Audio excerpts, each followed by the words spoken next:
If I don't organize my seeds, I miss planting windows.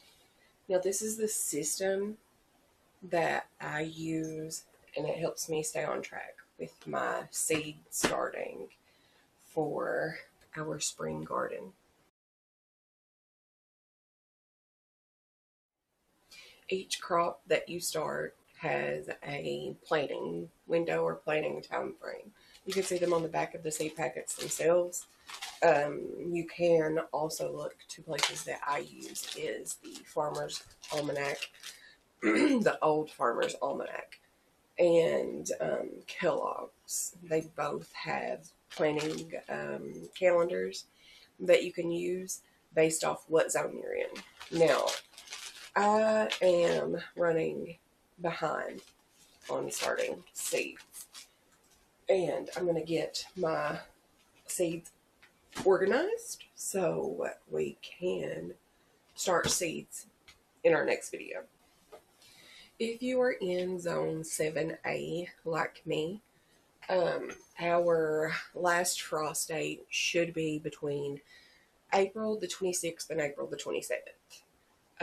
So ideally, we would be able to get everything planted out past April the 26th or the 27th. In zone 7A, we do have 173 growing days. So we do have a little bit of time if we are late, which guess what? I'm late. Almost 4 weeks late, mind you. So what I'm going to do today is show you guys the system that I use to organize my seeds, and we are going to get my seeds together so we can start planting. Now what I'm going to do first is go through my seed organization with you. After we go through my seed organization, I'll show you the process that I do to prepare for my seed starting, and hopefully you guys can get some tips and tricks if you are wanting to start, or maybe you fall behind or you don't really know how to keep up. So one of the first things that I have is I have a spreadsheet. Okay, I know this seems probably a little extra, but I like to stay organized, and if we stay organized, then we stay productive. So on my spreadsheet, I have categories set up. I do have grasses, which I do include my corn and stuff on the grasses page of my spreadsheet. I also have the brassicas, so the broccoli, the cabbage, cauliflower, stuff like that. I have my ornamentals because there are some cute things that I like to grow that's, you know, kind of a little eccentric, and one of those is the Dusty Miller and the Coleus. I really enjoy those. I also have fruit because we do have strawberry seeds. Now, strawberries need to be started really in winter. Normally you want to start them about week 12. And right now we're starting like week 8. Now, I am going to start my strawberry seeds. The seeds that I start now, I probably will not have a harvest off of them. But with strawberries, most of them are winter hardy. They do go dormant, and then, you know, they wake up when spring starts. So even if we don't get any strawberries off of the seeds that I'm going to start, I did order some strawberry bare roots and stuff. So we'll still have strawberries this year. We just might not get any actually from the seeds. So I do have like my strawberries and watermelons and stuff with the fruit. I have herb annuals and herb perennials on the sheet, because it is important to know what is annual and what's perennial. So what annual is, it's something that you'll have to plant every year if you want to maintain that or keep that in your rotation. Perennials is something that will come back by itself each year. So the next thing I have a category is leafy greens. I do have a category for magical or medicinal, um, well, flowers, herbs, it's whatever. But if they are used for like a medicinal purpose, I do keep those separate from like kitchen herbs, which is what I was talking about earlier. So I do have this set up in annual and perennial, and I don't have the top of this one written in. This is my perennial flowers. And I know I can label or put a title on these in Excel. I just didn't. Um, I didn't last year either. It might be something I fix later, but it's not really something that's important to me right now. It's not, life or death. So anyway, so I got my perennial flowers, my annual flowers. And flowers are some of the things that you start earlier. So flowers are some of the things that we're going to be behind on, but a lot of those that take a while are perennials, and I did start a lot of those last year. So I'm hoping that they'll come back. We've had kind of a rough winter. It's not over yet, but we've had kind of a rough winter, so hopefully everything does come back. I do have a is it a Shasta daisy or a black-eyed Susan? I think it might be a black-eyed Susan that's starting to come back out front. So we'll check that later and see what we got coming back from the herbs and stuff, and see what we need to try to start. This one is also annual flowers. We also have, that was all annual flowers, our nightshades, which is going to be like our peppers and our tomatoes. And I have a lot of tomatoes I am going to cut down this year. We'll talk more about that when we start seeds. And I have legumes, which is going to be the beans and the peas. I have root vegetables, which I include onion, celery, turnips, carrots, stuff like that. And gourds and squash, which covers, pumpkins, squash, zucchini, all of that. So I'll give you guys a closer look at the spreadsheet and what all I have on it. But essentially I have what the seed type, seed name, planting time, planting location, days to maturity. And I also have on here the day that I started the plant. So I'll put in the date. And I have numbers of germination, so which ones actually come up. Sometimes I skip that. It's not really necessary. It just helps you keep up with like how many you have going at that time. And I do have the days to germination on here as well, so that I can remember that. So if something is not germinating, I know when I need to be worried and restart it, And I also have notes on here, which normally for the notes I use how big the plant is going to be, especially if it's like flowers or something like that.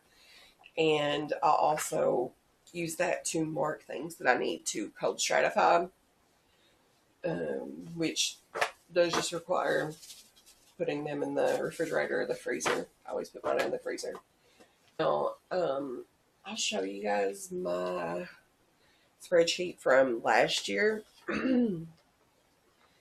So the reason that I keep them, and I say that you need to keep up with them, is because, say we're starting seeds late. If something works out better than it did the year before for me, then I'll know I need to change the time in which I start the seeds. Because, you might use all of these sources and even like the seed packets to try to know exactly when you need to start the seeds, but really it's about trial and error. Now that's my spreadsheet. So let's get into the actual system that I use. So I have 3 bins that are like this. Storage organizers. What you're going to see them listed for is for photos. So it is the best system that I have found for my seeds. So the way the organizers work is it's a container. Most of them, actually I don't know how many. 1, 2, 3, 4, 5, 6, 7, 8, 16. So there is smaller containers inside the big container. And these are like the perfect size for seeds. So I just put my seeds in there. And I have everything organized by what I have on this spreadsheet. I'm going to give you guys a quick overview of my actual container. So this is the first container that I bought. You'll notice that it's a little bit different than the other ones. But when you open it, I wanted to show you what I was talking about. So a lot of these I have categorized as what they're actually titled on the spreadsheet. So I have leafy greens on the spreadsheet. So I have greens here. Now, some of these I have too many varieties for them to be grouped together. So if there's too many varieties or you just want to get very micro organizing on it, you can do that. So this is all basil, this is all petunias. That could easily go in the annual flowers, but we're wanting to break it down as far as we can, and there is a lot of petunia seeds in there. So just want to show you that. Now, I do have 3 of these. You guys might be like, oh, what the heck? You don't need that many, of course. But I'm sure as you continue to garden, you're gonna gain a few more. So yeah, you might end up having to invest in several as well, like I did. But it is much easier when you break it down into micro categories like that. Just saying, it's much easier. And I do have a trick for still putting those in the weeks that they need to go into while still keeping them separate. So what I do is I just write it on a sticky note. I'm actually, let's see, week 2, yeah, see, there's a sticky note in here for week 2. So not only do I need to do these, I need to also pull sunflowers, pole beans, bush beans, lettuce, spinach, and zucchini, along with everything else for week 2. And what I've noticed is that I don't really need to go up to week 1. Week 2 is fine. Yours might be a little bit different, and that's totally okay. This is just giving you guys an idea of what you can do. And then I talked about my tomatoes, and I just wanted to show you guys that I do have paste tomatoes, and, well, where's everything else? And I did want to move back to this one just to show you guys my empty container. You might be thinking, why the hell would you want to keep that? Well, the reason why I want to keep that is because it lets me know if I liked that variety. So next year I can look through all my empties that I've used and decide, hey, did I even like this? Do I want to repurchase it? And if I didn't like it, I won't repurchase it. I'll just toss it, But if I did like it, then I will repurchase it for next season. That helped me a lot this year, actually, especially with the tomatoes, because I told you guys I had like 30 some varieties, like 32 or something, and that's ungodly. Here you go. What I'll do is go through all of my seeds. I will check with my spreadsheet, which I didn't mention earlier, but it is color coded, and each color means something different. So like if it's in red, then I know that it is my 6 to 8 week mark that I need to do those. So on and so forth. So what I will do is go through my spreadsheet and get out everything that is 6 to 8 weeks, and I will spread that out between 6, 7, and 8, just depending on how much I have to plant. Now weeks 6 through 8 is a big planting window. Well, it's not a big planting window, but there's a lot that goes into that time frame. And that's like going to be all of your tomatoes, all of your peppers, which is going to be a lot, especially if you have several varieties. Now, if you're just starting, you're not going to have, 20 varieties of peppers to start. It's totally obnoxious. You do not need that. But what I'm still working on is going through what I got. Basically, when I purchase seeds, I go through and get what I need, but not just what I need, but also things that look interesting, varieties that I can't get at the grocery store. So my family can try and we can see if we like them. So that's what I'm doing. There is a lot of tomatoes that I had last year that I didn't replace this year because I don't feel that it's necessary, or we just didn't really care for them. My wife doesn't like tomatoes, so it's just me that eats them. So, I like my fried green tomatoes, I like cherry tomatoes. And like one slicer tomato is fine with me. This year I really do want to work on preservation more than I have been. This is year 3 for me in gardening. So I do have a container that I have marked winter. Now, this is stuff that needs to be started like, January. Like you're wanting to, start it real early, like the strawberries that I mentioned earlier. You're really going to want to start those like around 15 to 13 weeks. So anything that's like that, I have in the winter container. Normally, that's going to house things that need to be cold stratified. Basically, what cold stratifying does is it just takes it through the natural process that it would have in nature. So it would go through like winterization through the winter, the cold, so that it's able to produce in the spring. So normally those are kept in the winter container until it's time to move those to the freezer. Some people keep theirs in the freezer all year around. I don't really do that. So what I'm going to do is go through everything and get it put into the week in which it belongs so we can really get this garden season started.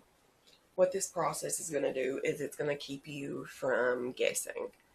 Um, it's going to keep you from wasting time, because when it comes to gardening, time is precious, unfortunately. But like I said, in Zone 7A, we do have a pretty long growing season. So 173 days is a decent sized growing season. Something else that this system is going to do for you is it's going to keep you from getting too overwhelmed. So like I said, with the tomatoes and the peppers, I have a lot of varieties of tomatoes and peppers. Normally I do start my peppers, it's week 10 to week 12, but a lot of my peppers did get a good size last year before I actually planted them out. So I'm confident that we will be okay planting them now. But it's really going to help you with overwhelm because it spreads everything out for you. And most of the planting windows are, in fact, windows. So you're looking at like 6 to 8 weeks, 10 to 12 weeks, 10 to 8 weeks, 3 to 4 weeks, and even down to about 2 weeks before your last frost date. So if you do it this way, everything is spread out, and it is much easier to operate that way, for sure. My first year, I did not do this. My first year, I decided that I wanted to start gardening late, like it was probably April or March already, when I decided that I wanted to try. No, I take that back. I think it was May, and that was pretty late. But anyway, so what we're going to do is go through and put everything where it needs to go. Now, when we start seeds, since we are behind, because I am 3, almost 4 weeks late, we're going to have a lot to start. Now, that might be overwhelming, but it's necessary. And even though I am late, I know that I can still make this work. And that's something that you guys need to keep in mind. Everything doesn't have to be perfect. And normally there's always a solution to a problem. Sometimes it might not be the easiest solution, but there's always a solution to the problem. So what we're going to do is we have time. We're going to start even though we're late. One thing I want you guys to remember is it's okay. Life happens. Things happen. Sometimes we get behind. Sometimes we're right on time, but it's never too late. You can always start, even if you feel like there's no point in it, which I do I'm not going to lie, I do feel discouraged because I am so far behind, but I have to think logically and know that it's still going to work out. So don't stress, just do. keep living. You guys have a good day. Don't forget to like, comment, share, subscribe. Ask me questions if you need them. I'd be happy to help in any way I can. I'll link the containers that I have in use in the description. If you guys have any questions, let me know. Keep living.